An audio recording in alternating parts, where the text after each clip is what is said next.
Avendo la fortuna di intervenire per ultimo, posso stralciare tranquillamente metà del mio discorso e arrivare al nodo cruciale. Perché definisco nodo cruciale? Perché, come hanno detto i relatori che mi hanno preceduto, ovviamente noi siamo di fronte a tutta una serie di articoli, ce ne sono tanti, che possiamo definire tecnici o di adeguamento a quelle che sono le normative nazionali o alle intese raggiunte tra lo Stato e la Regione, su cui ovviamente rimando alla relazione e non mi soffermerò oltre. Come i colleghi avranno capito, il nodo politico di questo disegno di legge riguarda il primo articolo ed è su questo e sulla decisione della Giunta regionale di regolamentare gli orari e le giornate di apertura e chiusura dei negozi della nostra regione su cui mi soffermerò. Come detto, per risolvere i problemi del nostro Paese, a seguito anche della crisi del 2008, il decreto salva Italia del governo Monti, nel dicembre 2011, ha introdotto la cosiddetta liberalizzazione selvaggia del settore commerciale, dando la possibilità ai negozi di rimanere aperti 7 giorni su 7 e, volendo, 24 ore su 24. L'amministrazione regionale era ben consapevole di quanto sarebbe accaduto con l'introduzione di tale normativa e dopo pochi mesi, insieme alle regioni Piemonte, Veneto, Sicilia, Lazio, Lombardia, Sardegna e Toscana, decise di sollevare questione di legittimità costituzionale avverso il decreto del governo. Tutti i ricorsi vennero successivamente respinti dalla Corte Costituzionale, che confermò la legittimità dell'intervento governativo in quanto venne riconosciuta l'esclusiva potestà legislativa in materia di concorrenza allo Stato e non alle Regioni, come erroneamente sostenuto nei ricorsi.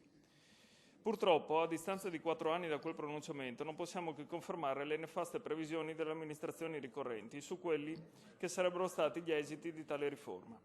Abbiamo troppe volte sentito argomentare come la necessità di addivenire alla deregolazione in ambito commerciale fosse un'imposizione della Comunità Europea, soprattutto per adeguarsi a quanto previsto dalla direttiva Bolkestein.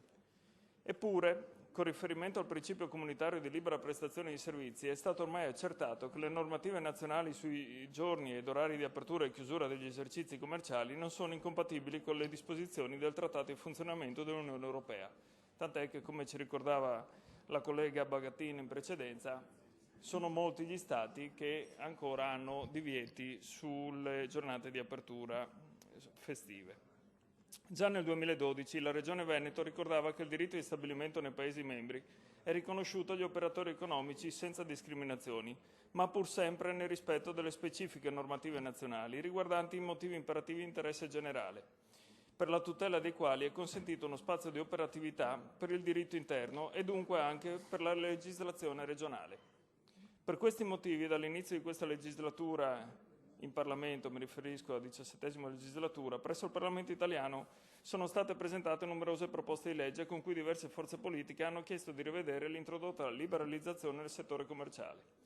I lavori parlamentari hanno portato all'approvazione in Commissione Attività Produttive della Camera di un testo unificato che prevede l'obbligo di chiusura di 12 festività, permettendo ad ogni imprenditore di derogare fino a un massimo di 6 giornate di chiusura, previa comunicazione al comune competente. Se questa soluzione, frutto di un compromesso tra i partiti, ci appare del tutto insufficiente, tale deve apparire anche agli occhi della Giunta regionale che con il presente disegno di legge sostiene la necessità di chiudere i negozi obbligatoriamente in 9 delle 12 festività riconosciute a livello nazionale senza deroghe. Richiamando quanto sin qui riportato nella discussione, risulta del tutto limitativo non affrontare il vero problema che ha creato significative disparità tra i grandi negozi e quelli più piccoli, ovvero la possibilità per i grandi centri di poter rimanere aperti 7 giorni su 7. Nelle intenzioni del governo questa doveva essere una misura di tutela della concorrenza.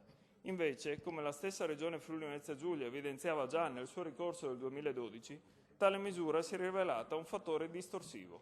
Secondo l'amministrazione, la norma avrebbe finito per avvantaggiare gli operatori più grandi che per l'ampiezza e la complessità della loro organizzazione sarebbero stati in grado di mantenere l'apertura per 7 giorni su 7 e per un orario non limitato, rispetto agli operatori familiari o comunque minori che, per limiti di personale, non potrebbero competere, neppure sottoponendosi a un regime di autosfruttamento, regime che contraddirebbe il diritto costituzionale al riposo.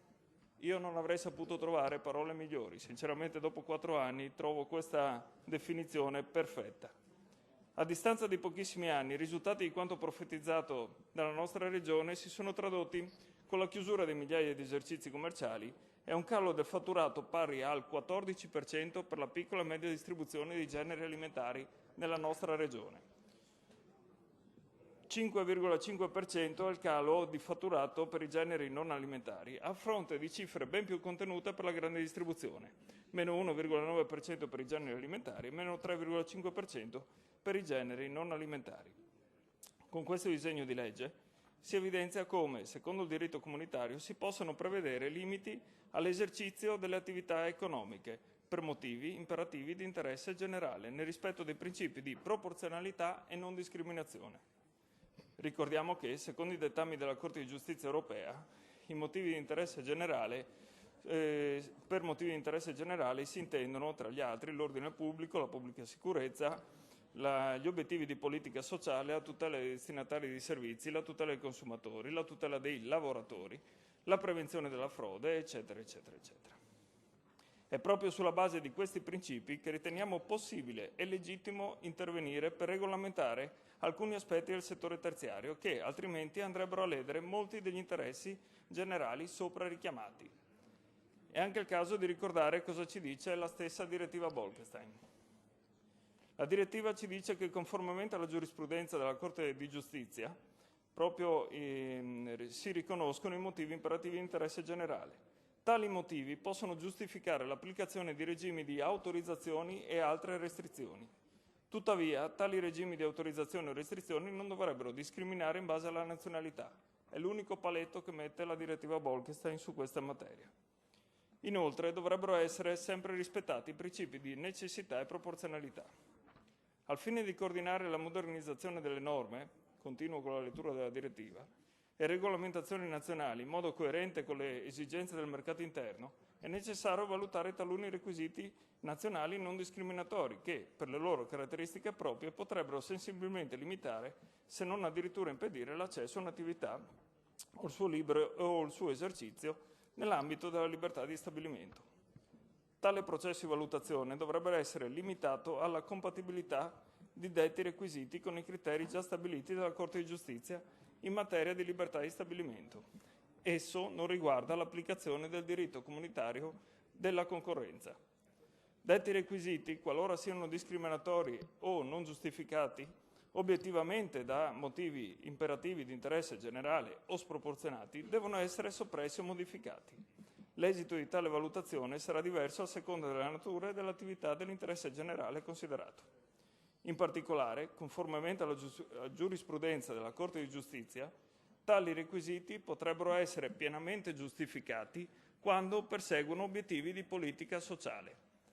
Ebbene, così come già 3 anni fa in quest'Aula chiedevamo di rispettare la normativa europea, chiedevamo quella volta ad un governo italiano che si è dimostrato completamente sordo rispetto a quanto richiesto dalle regioni che ho nominato in precedenza, ma anche da tutti i consigli regionali che si sono espressi contro la liberalizzazione del governo Monti, così come ha fatto questo Consiglio nell'autunno del 2013, votando all'unanimità un voto alle Camere che andava proprio a voler cancellare quanto previsto dal governo Monti. Ed è per questi motivi che noi non solo appoggiamo l'idea di dover chiudere negozi nelle giornate festive, ma abbiamo chiesto, già da quando è stato presentato il disegno di legge, ovviamente tramite la stampa, l'abbiamo chiesto in Commissione, lo chiediamo adesso con la presentazione di un emendamento, che si prendano in considerazione anche le chiusure nelle giornate domenicali. Questo perché abbiamo visto, e lo dicono gli stessi dati anche dell'autorità garante della concorrenza, gli stessi negozi, anche di grande distribuzione, chiudono già in alcune festività dell'anno. Molti chiudono quasi nella totalità delle festività dell'anno. Ovviamente parlo delle 12 giornate festive. Per cui andare a intervenire solo su quel settore sarebbe quantomeno riduttivo, limitativo, per non dire insufficiente, se non addirittura inutile. Il vero problema sono le aperture domenicali dei negozi. Il vero problema è che, ma questo forse lo dirò dopo, ormai ci si abitua più ad andare o entrare nei centri commerciali che non altrove. Sul resto del provvedimento, Presidente, visto che lei già mi tira via la parola, giustamente in questo caso, interverremo ovviamente durante la presentazione degli emendamenti. Grazie.